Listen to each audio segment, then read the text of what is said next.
Alrighty. Hello everybody. This is Kirosho here, and now, before we do begin, let me give a brief little review. In the last part, we had a number of events happening. We had Deku. We also had Indra and Lillian.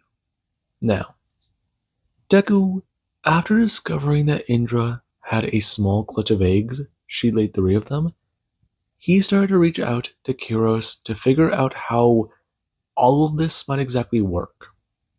Right now, telling Indra's father is gonna be a task in itself. Herculean, in fact. Deku, however, he wants to learn more about how this process may happen. He doesn't know a lot about the situation they're in. Indra is half dragon, half human. He is mostly human. So, that does mean that the children they have will be at least 25% dragon. This is a strange circumstance. Kuros offered a lot of advice that he could, explaining how the dragon eggs will feed on both the father and mother's mana, and they can hatch sooner or later. Though the circumstances for the quote-unquote nest need to be specific, especially considering the type of dragon Indra is.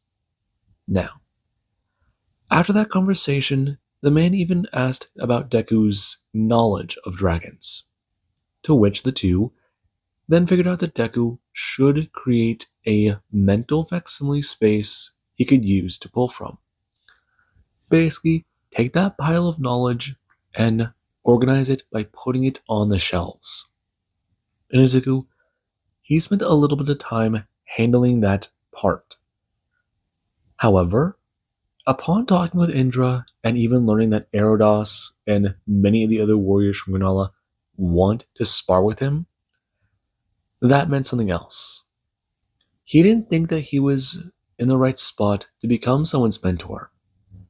But unfortunately, the divine had to intervene. He learned thanks to a quest that a young kid took the knowledge of his runes and was trying to learn it. And Izuku, he tracked that kid down. He was rather smart. I mean, intelligent when it does come to magic. And Deku, he didn't like what he saw. The kid ended up casting the spell. Had Deku not intervened, he might have cast the one that would have backlash to his body. The kid probably would have died had he done so. And Izuku, he now does find himself to be the mentor of this young kid, considering the fact that he's the only other person with access to destruction magic. Now, Deku, he gave the kid his first trial, his first introduction to the type of training he went through when he first arrived. He threw him off the back of a dragon and had him try to figure out what to do before he hit the ground. Though Izuku, he didn't let that happen. Now, with that being said, let us pick up the next day. Deku, he does get to climb out of bed. He does have a lot going through his mind. Right now, him walking outside and going to sit down, opening his demiplane as he does try to focus on it. Now, he does find himself sitting in the middle of a library before he has to look up and even have another idea. Right now, him going to focus on the area across from him as a table is made. Him looking down as it does get a little bit taller, and he does get to bring his hands up, setting a teapot down and going to try and think. He does currently wear a kimono. Before he does go to create a construct across from him, and it does begin to take on the appearance of a man. It with similar scales to him. Before Deku does a stare at it, and he does go to change its face, making it more and more draconic. And it does get to a more reasonable point. Deku looking at the lizard man as he does go to express, pouring himself some tea and going to start asking it questions. His advisor being to speak, going back and forth with him on a few things, giving Deku the information about some dragons he may want to track down. There is knowledge of an obsidian dragon. There is even knowledge of a prismatic dragon. There's even knowledge of an amethyst dragon. Things that the white dragon, the red dragon, and even one of the ancient white dragons, they saw a long time ago. And Izuku, he does find this to be quite fascinating. I'm even asking if there's anything the Great Worm may have ran into. And it does get to express. It's interesting, but there was a form of dragon that does fit this description, though the earthquake dragon ran into it. I see. And what knowledge can you provide? That is hard to express. He only saw it in passing, but it was a large creature. A powerful magical aura, and the way its face looked. It going to bring its hands apart and show a picture from the dragon's memories. And he does stare at it. Before as I look at the other pictures of dragons that do begin to pop up. Some Deku has seen. Him even seeing a yellow dragon, a black dragon, and then a blue dragon. Are there any red dragons? Yes. There is the description of the red dragons. The one you hunted down. It had a family. It left to set out on its own, create its own territory. I would advise to kill the remainder of its clan. That might be a good idea. Though, I should ask Atrig. From the knowledge I do possess, it is not connected to Atrig. Not in any way I can see. Really. Okay, speaking of him, what would you rate the idea of telling him about the kids? His reactions may vary. You were already aware of his situation not liking your circumstances with the Fae. He knew you were opposed to it, mostly. However, he knew that you would not try to, how is the best term for you? Run around? That's fair. And his stance on Lillian? Lillian is a very interesting circumstance. I see. With the current information known, it is unknown how he may react. Does that finish your query? It does. And as for training my new apprentice, that is harder to say. I would advise for you to get into contact with Theodore. He is inside the nation, correct? Inside the city? He is. I think Pierce might be a good idea too. She is proficient with raw magic. That could be a good idea. And for the Onis, I don't know about that. The moment they take on the idea that I'm going to be a teacher, they're going to probably try and make a tournament to see who can become my apprentice. That may be advised, though they may also have shows of strength, testaments of it, and that may very well cause a rage throughout the entirety of the city. I see. Well, I don't want that. Okay, that's good then. I'll reach out. For right now, I could probably make a bit of a story about Shamo being Theodore's student, though I am advising since Theodore is technically becoming my student. I don't even. You know what? That does sound stupid. I'm pretty sure people will understand that your situation is busy. Yes. Though, if I may pose a query to you. Okay. You have yet to claim your reward from the event of the tyrant. I believe if you are to take your revenge on the paladin, Usan Druso, you would need to gain substantially a bit more power. Your fight was at 60-40 last time. Better odds than your 5 to 90. I think you mean 2 to 20, rather than 50-50. Yes, I believe that those odds are valid and fair points, but you run out of power. Most of his magics are still unknown. 60-40 is the correct odds to place you in. I'd call you an asshole if I didn't think you were right. And I do see your point. These points are all valid. They are facts, not emotion. Facts do not care for your feelings. However,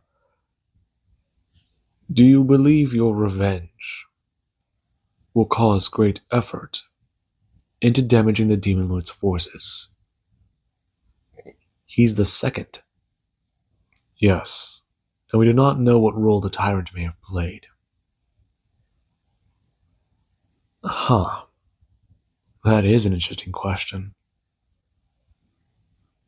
As far as I can understand, with a creature that powerful, it would be advised for them to stay on the back foot. Though, if they are going to be trying to retrieve Kirishima from his grave, I believe that that must be the most pressing matter. Fair. I can see about that whenever the heroes return. Yes, that would be advisable. Him going to bow his head as Deku, he doesn't dismiss the area. Him going to sip his tea as he does going to set the pot back down on the ground. The spiritual tendril going to sit down carefully as Izuku, he does going to stand up, looking out to see the sunrise. And it's quite something. As we do have a bit of time later, he does just want to sit down. The table, it has gathered. It is Theodore and Pierce, Deku, Indra, and Lillian, along with Shomo. He does still want to sit there looking around. Still quite alarmed at the situation he does find himself in. And Deku, he does a turn.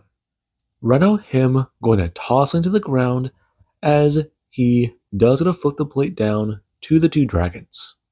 Them rushing over and beginning to dig directly in the piece of meat he did set down. Him turning to Astoth and talking about it. You know, if you really wanted to enjoy food, maybe try getting a little bit smaller. The dragon looking up at Deku. His eyes going to go to show more interest in what he's saying, to which he does express. He can shrink himself down. I mean, just keep going. I mean, hell. He's already small. If you want to really try to enjoy that food, get smaller. And the dragon does stare directly at Deku, it shrinking further as Little Wrath does turn to Astoth, watching the dragon go from the size of a cat to about half that size. it chomping down to the food and tearing into it vigorously. Before Wrath does us all stare on, turning to Izuku and asking to be taught that spell, to which he would go to express. Perhaps soon, but right now there's a lot going on. Him turning back to the table, and Theodore does still somewhat stare at the Tiger Kid, asking Izuku if he really decided to try and take on an apprentice. He should feel insulted, but at the same time, he is rather intrigued. Shomo, Theodore, Theodore, Shomo. I, I've heard of him. Yup. Nice to meet you, kid. I'm his mentor. Formally. Though the kid did decide to just go ahead and surpass me. Yeah, that's kind of what happens. Isn't that the point? You blew right past me within 2 years. I'd say that's hardly fair. Meh, not 2 years. Just happened to be 3. Like, that's all fun. Besides, the way I see it, you and I still got some training to do. Though, maybe the kid might want to get involved. Yeah, I'm gonna need a little bit of help with him. Perhaps I can be involved. Pierce gonna say, leaning forwards and looking directly at Deku, expressing, he's having a magical problem, isn't he? His mana seems drained. Deku looking at the kid. Him bringing his hands up and expressing, he just wanted to try it one more time. It wasn't that bad. He, didn't blow anything up. What did you do? I used my fire magic. To? To drain my mana? It took me a couple minutes. I see. Kid's on the right track. Though I think he's forgetting the point of that. It seems like it. You want to be trained up quickly, Shomo? Don't try to do your own extra training. Trust me, it's gonna bite you in the ass. It really is, especially magic-wise. The kid nodding his head. Before Deku does talk about it. Right. Well, since they're not going to be doing any training this morning, perhaps they should take a bit of a field trip. Him going to bring his hands up and ask Theodore if he's up for a trip looting a dragon's lair. He's got 2 ideas for where to go to. The first one, though, just happens to be in one of the hells. And the man has a look directly at Deku, raising an eyebrow. You're asking me to go to hell? To steal stuff from a dragon? I already killed it. It was the one at York. I see. Interesting. I'm down. Deku looking at Indra. Going to ask Pierce if she wants to go. Perhaps they can make this a bit of a double date. I mean, hell, if there's anything there, they can fight it. He always felt like he was up to punch the devil in the face. Possibly. Though I am interested in knowing how that's going to work. How will we go? I'll plane shift us there. Right now, Shomo watching the entire conversation. And when he does to hear the word plane shift, he does look at Deku a little bit more surprised. Before a word does click together in his mind. Plains Walker. Him staring at Deku with a little bit more reverence for a second. Snapping that word out of his head. Looking at him and going to shakily ask this question. To which Izuku would tell the kid. He is a planeswalker. That's just happened to come a little bit later, though, not at the beginning of his journey.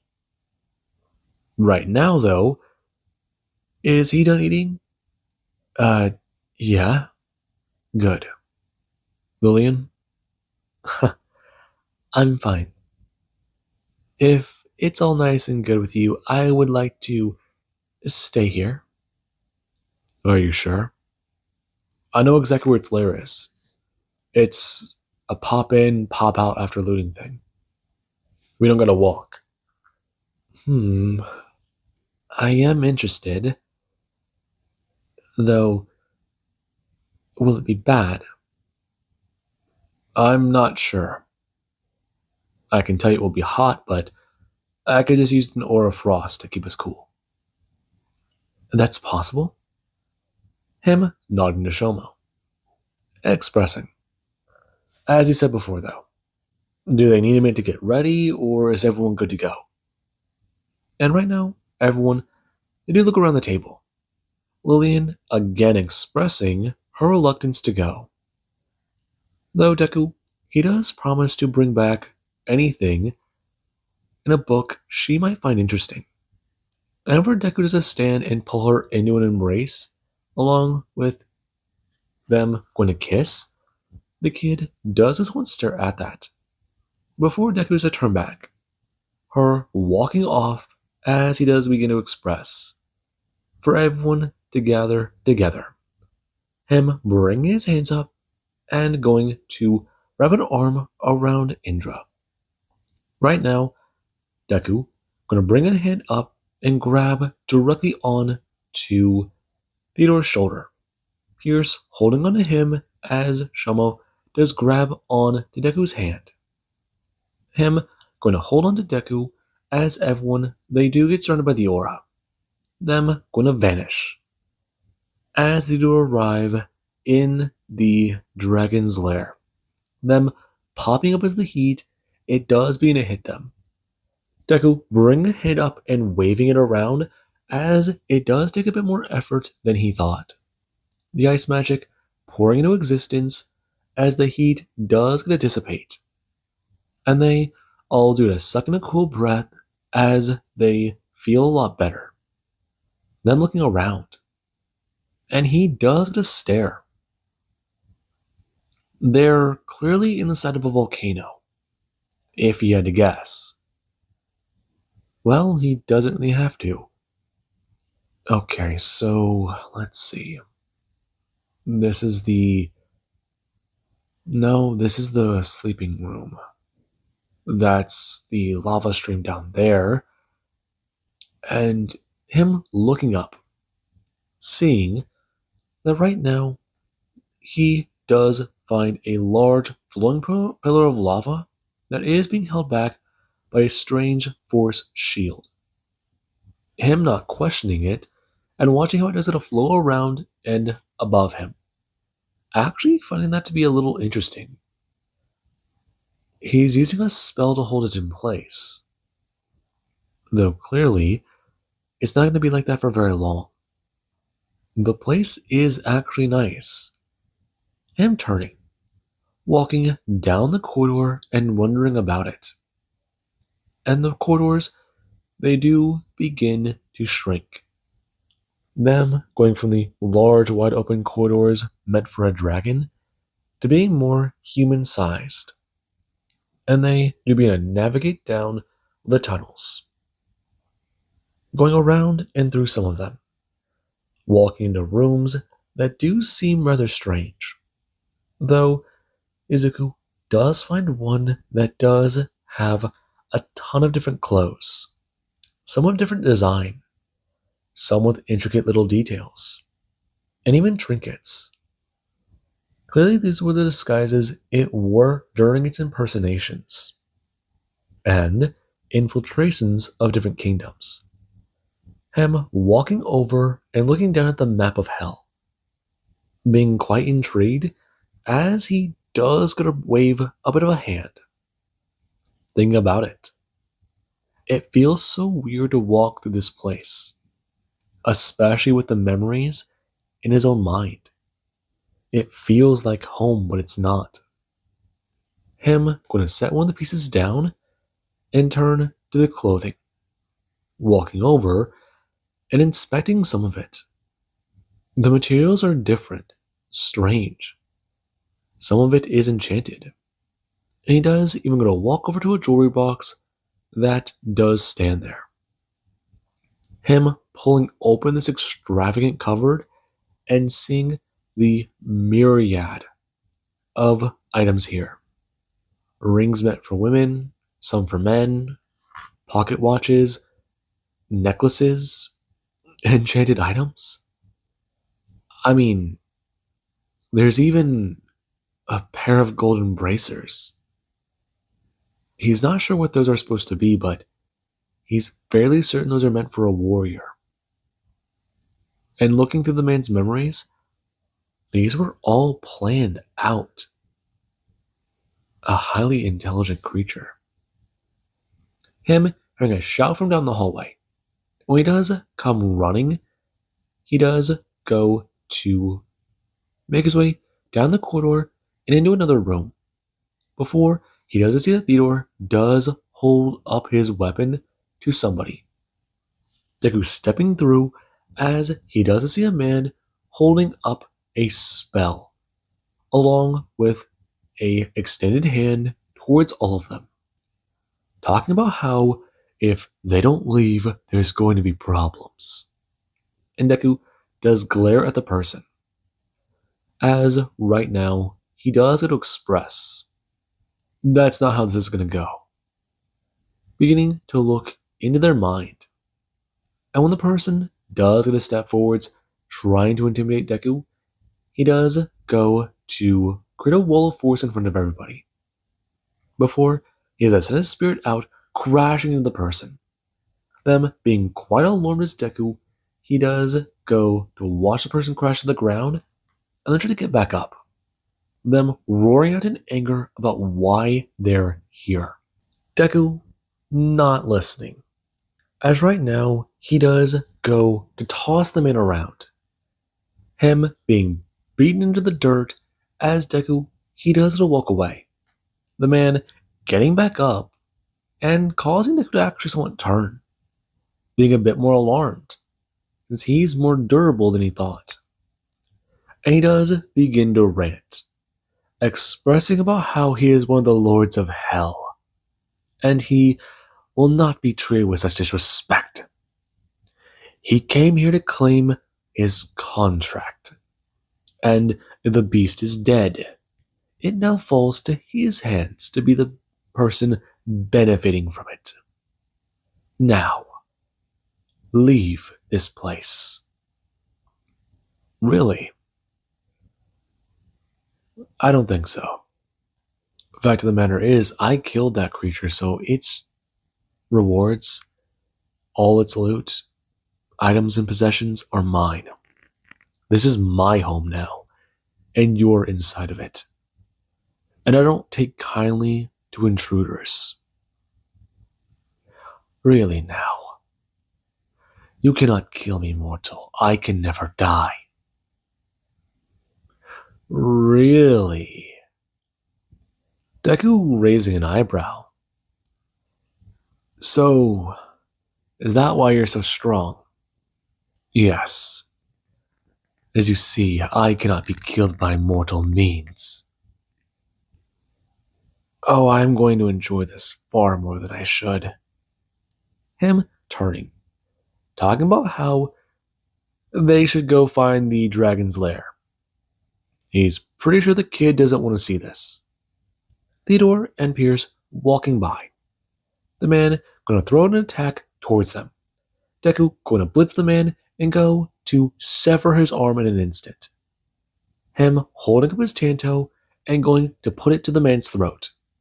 As he does go to wave the severed finger in front of him on his hand. No. He's his problem now. Besides, let's put that immortality to the test. He knows his is pretty fucking good. The man's face does twist in horror for a second hearing Deku say that. As Deku does then proceed to batter him around the room like a fucking chew toy. Now, the man, he is quite horrified. As right now Shomo, he does gotta watch on, quite alarmed, for Indra does pull him past. Right now them making their way down the hallway and trying to find the dragon's treasury. And when they do to finally arrive in the room, they can still hear the sound of screams echoing through the battlefield above them.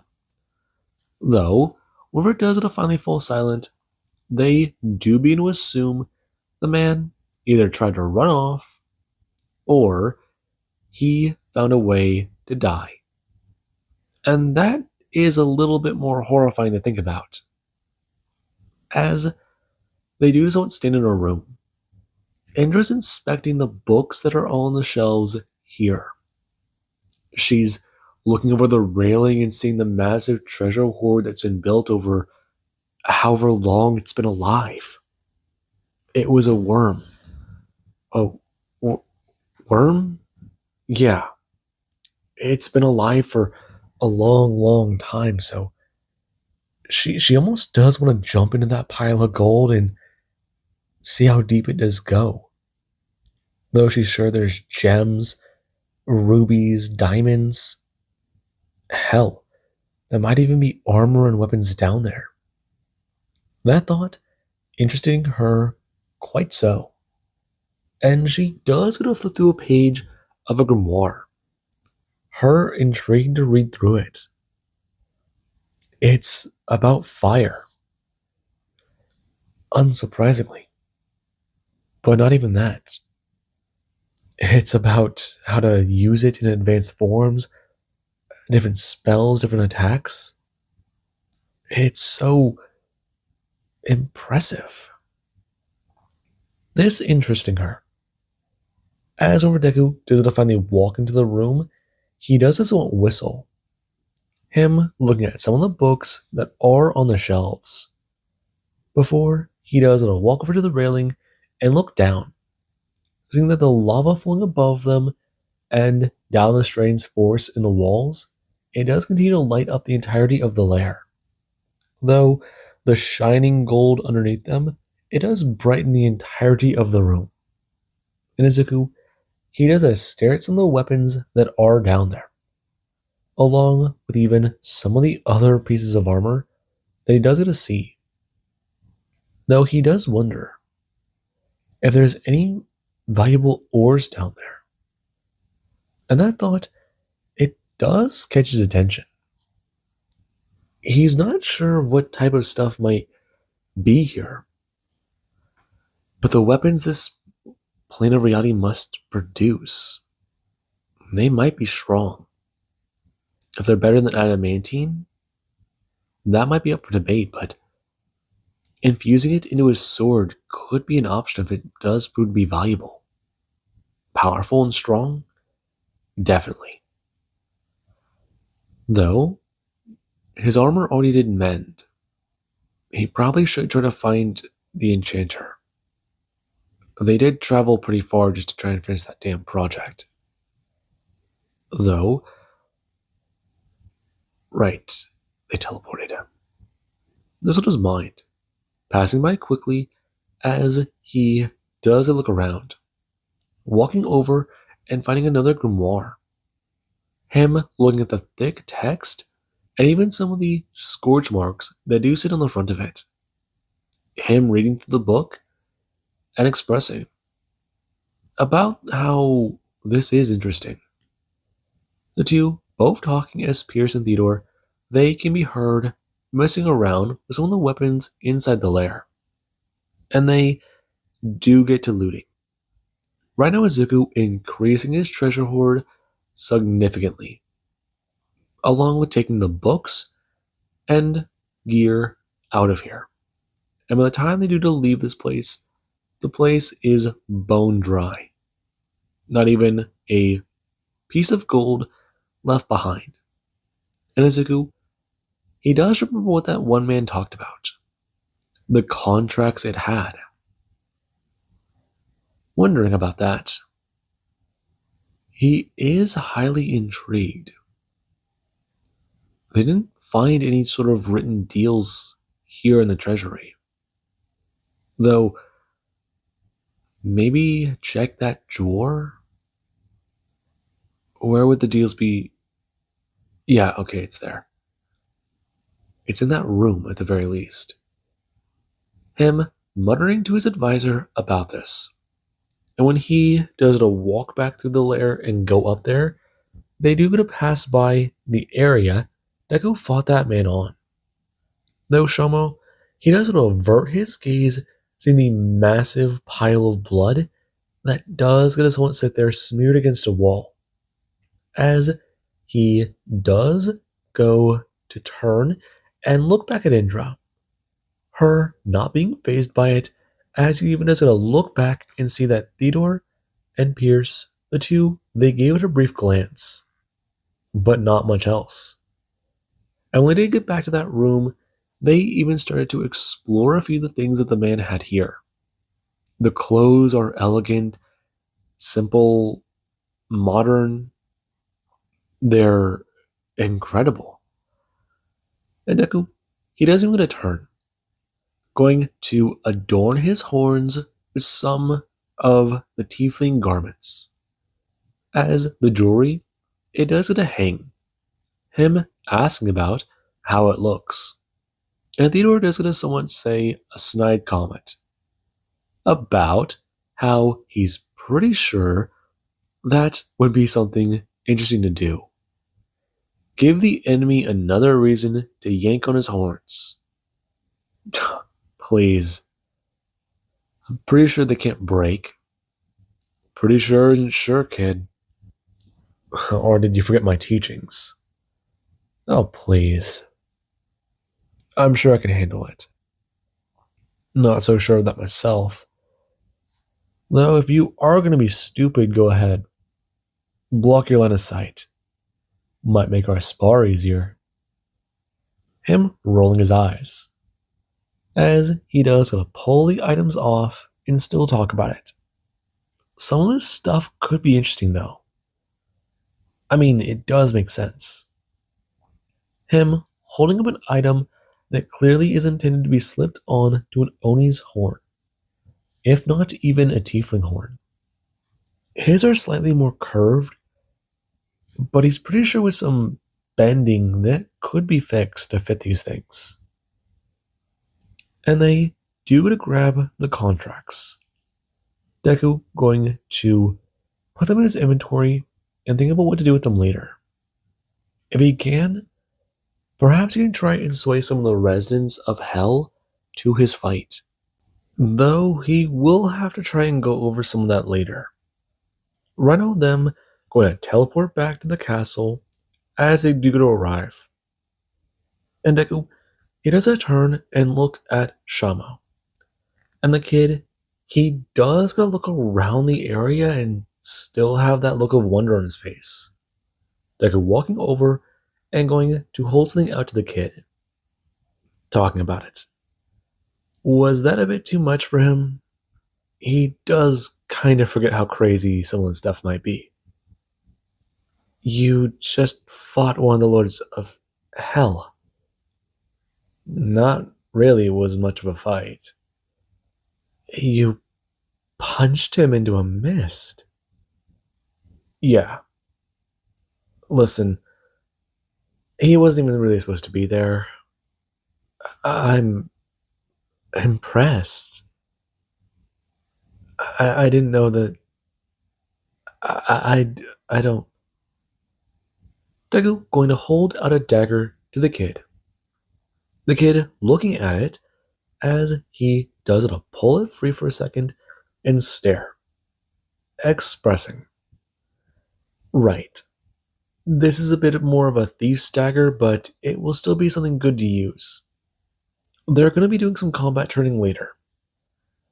But right now, he wants him to go for a bit of a run.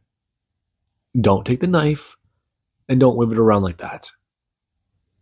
He's going to run without the blade, but he is going to be carrying it with him. And sometime soon, they'll get some decent starting weights for him. Then they'll work up to more physically enduring exercise.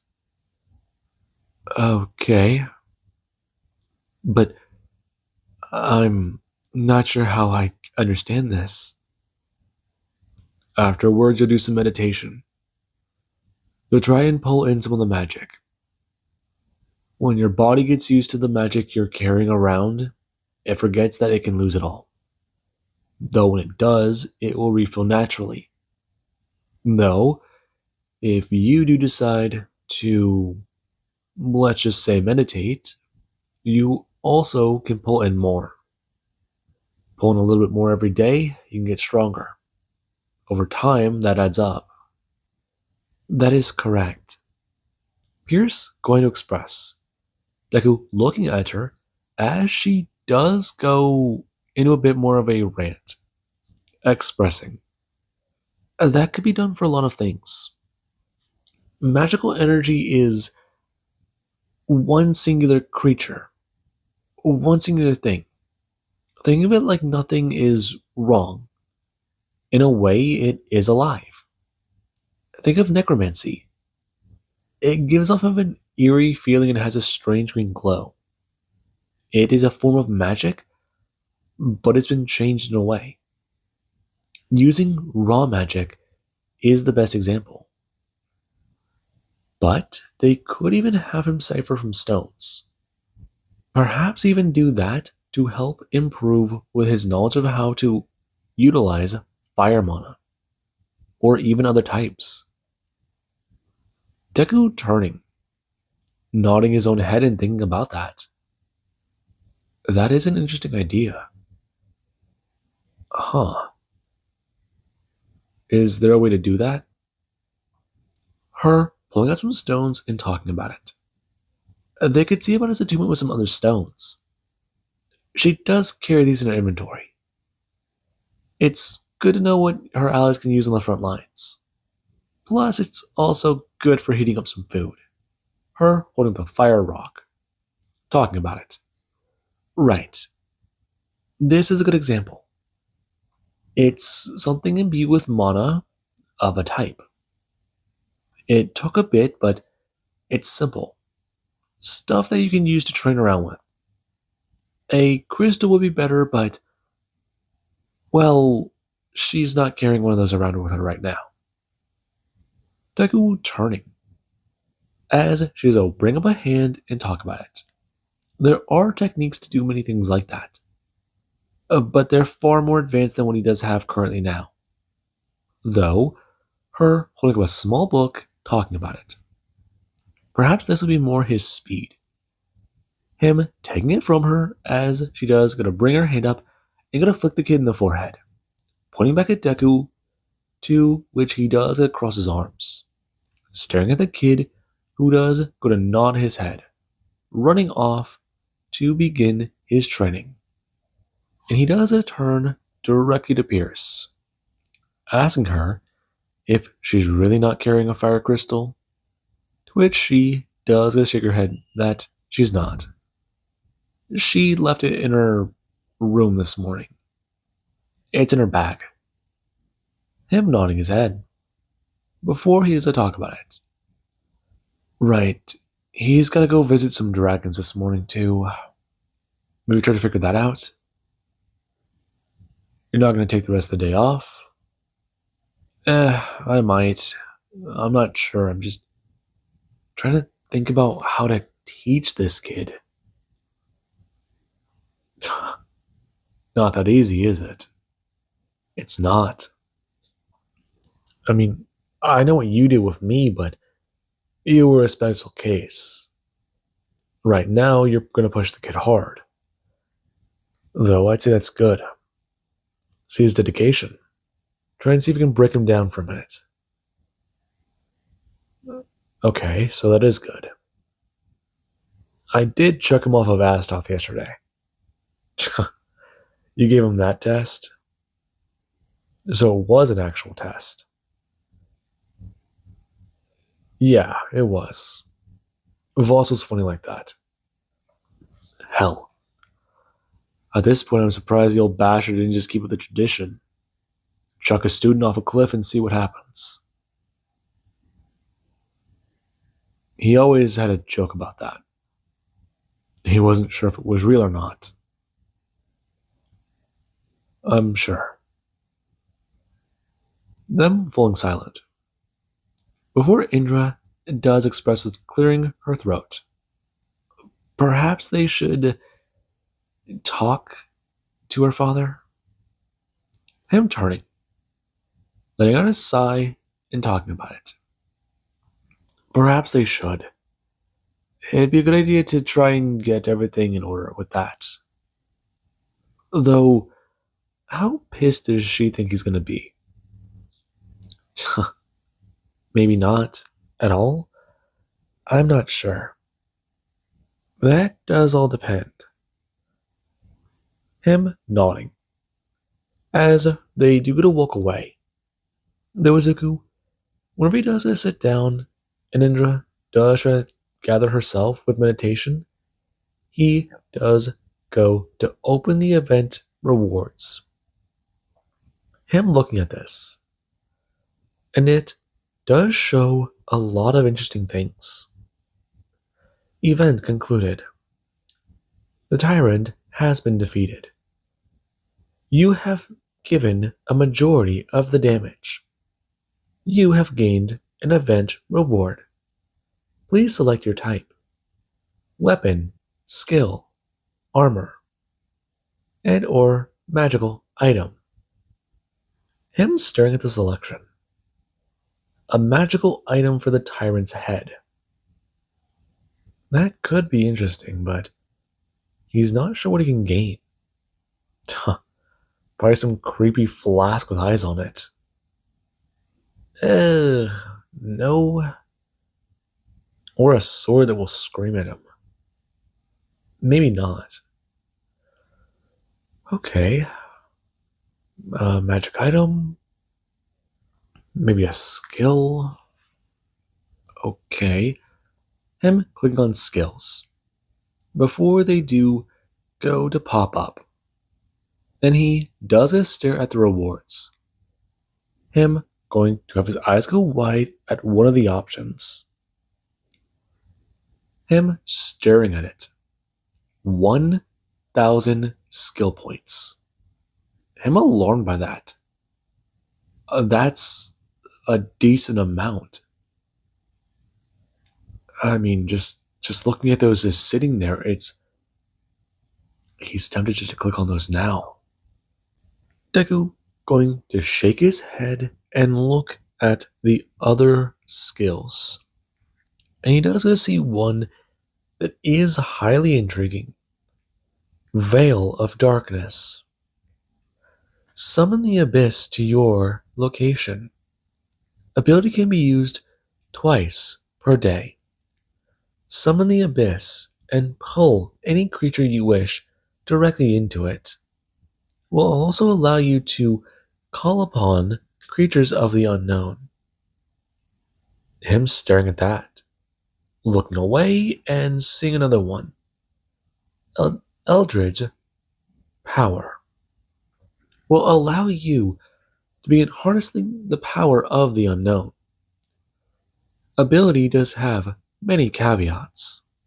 However, mental strain will be high.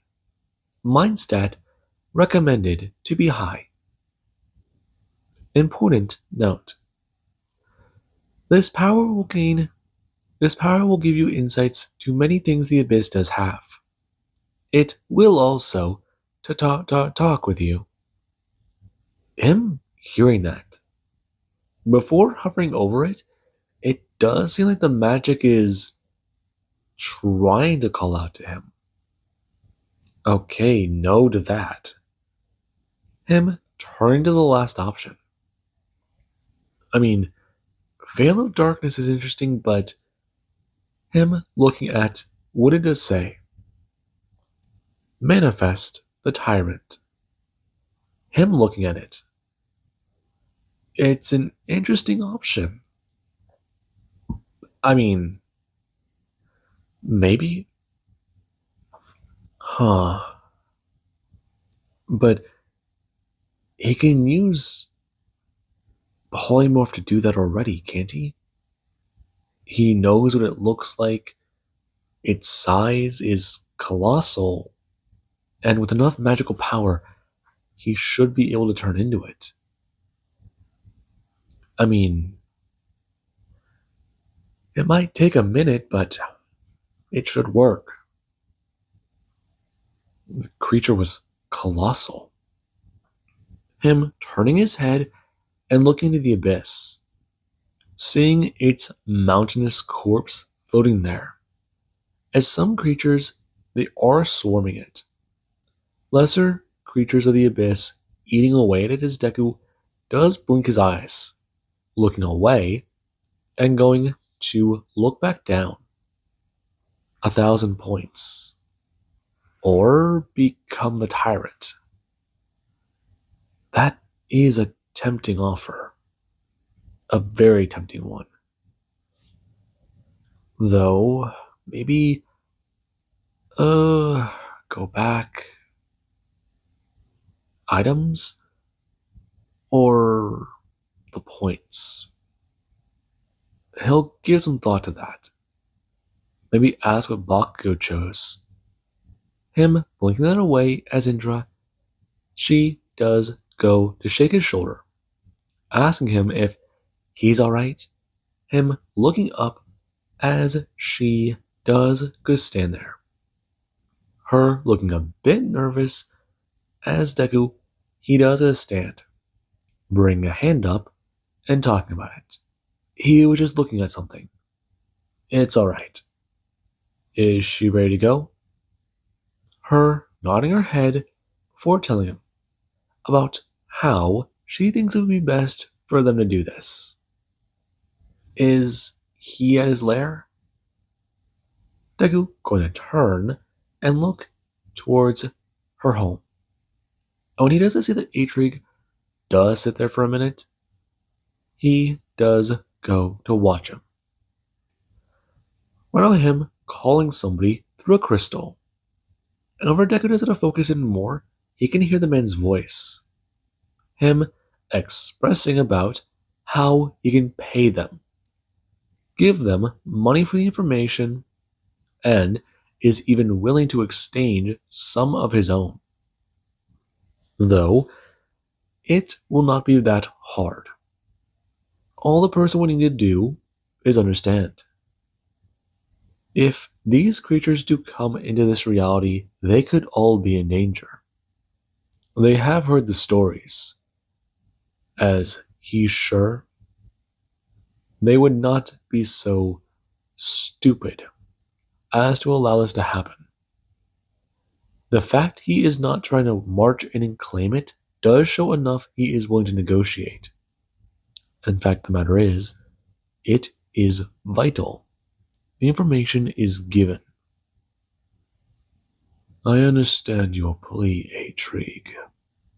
But if that is the case, why not send him to claim it? Because you would attempt to murder him, but you'd fail.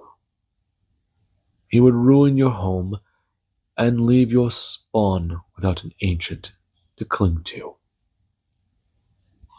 You dare insult me? No, I speak fact.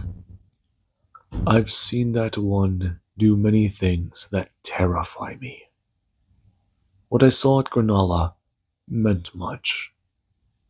Even Aurora has shown herself to him, and she has looked down on him favorably. You lie.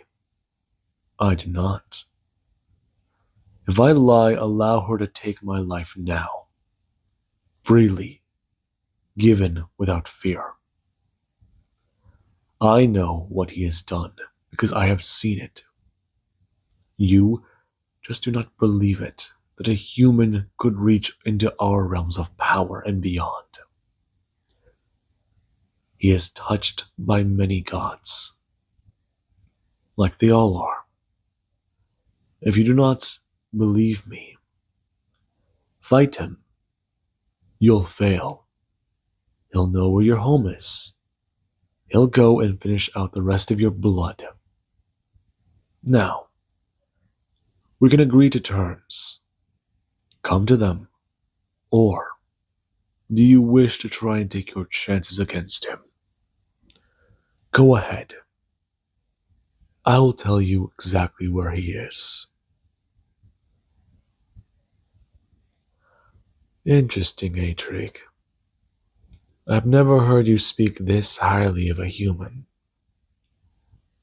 Perhaps we can do some business. I'm willing to pay for it. You'll pay all right. The person hanging up the crystal. And Atrig, he does just want slouch back in his position, going to crack his back before letting out a yawn. And Deku, he does want to laugh at that since he's never seen the man try to be casual. Though he does decide that now is a good time for them to popping in. And the man does get a turn, asking exactly what they might be doing. He rather is quite busy. Him covering his mouth with a yawn, before he has a glance up and look back down, freezing for a second, and looking back up, as Indra does hold 3 dragon eggs in her arms. And Deku does get a step in front of her, expressing, it's a lot to explain, but they just found out about it yesterday. He did. I see. Well, no. This is certainly something. Her going to walk over and go to set them down. Deku watching his Atrig, he does a tense up as she does set them down carefully. But even then, he looks like a cat about to jump to protect them. Her walking over and going to tell her father about what's happening. And Izuku, he does almost watch the man be moved to tears. He's happy. He's proud. He's even curious if she does have an idea what to pick for a name. Him even talking about her mother's being an option. Right now the two going back and forth for a minute. Adric's eyes lit up. He was happy. He didn't expect this at all. And right now he does gonna turn his gaze upon Deku. Deku staying there and going to bring his hands up, crossing his arms and talking about it. Yeah, they are going to try and figure this all out. He already talked to Kiros. I see. Circumstances would be good that you did. I care that you are going to... Are you going to stand by them? What father wouldn't? The man bowing his head, before expressing, for both of them to sit. Perhaps it will be a good time to take a break. Gods above knows he does need it. Deku, sitting down his Atrig, does talk about it. Perhaps it is time for them to talk. He does potentially have a list of creatures for him to kill. Dragons? Assholes, more like it. They were not very open to negotiations. Though it was rather odd. Bakugo popping up into the room. Him going to stand there for a second and go to look like he was just charged down by a fucking Tarrasque. Deku looking up at him as his face is full of panic. Him looking around for his eyes to lock onto the eggs on the table. Him freezing for a second before he just burst out laughing. Oh man. Oh shit. I I think I needed that. You alright? I see you're dealing with the same situation. I I'm sorry. Did I ruin the moment? Come now. Sit. Bakugo going to do so. Talking about it. He just got back from a crazy adventure. And Elsa's with child. Oh, I see. Quite the momentous occasion. I mean, I don't know. I was gonna ask, but it seems like you're dealing with the same situation. I'm fucking terrified. Him holding up his hands. They're not stopping. Take a breath. I'm trying. I just don't know what to do. I mean, I've not trying to brag, Deku, but your love life is complicated. Mine's been getting complicated, and I don't even know what to do with that. It's not easy. Speak for yourself. Not all of us are. Never mind. I'm sorry. Listen, I'm just trying to figure out how to handle this. What do you mean? Well, I've. No, I don't think I have mentioned that to you. I've been dealing with a few things. Like, well,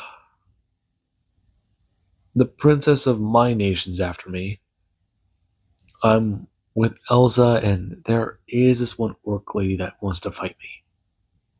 And she's been tailing me a bit. Has she? You think she wouldn't be able to catch you? She wouldn't, but did I mention the tiefling? I'm curious now, actually.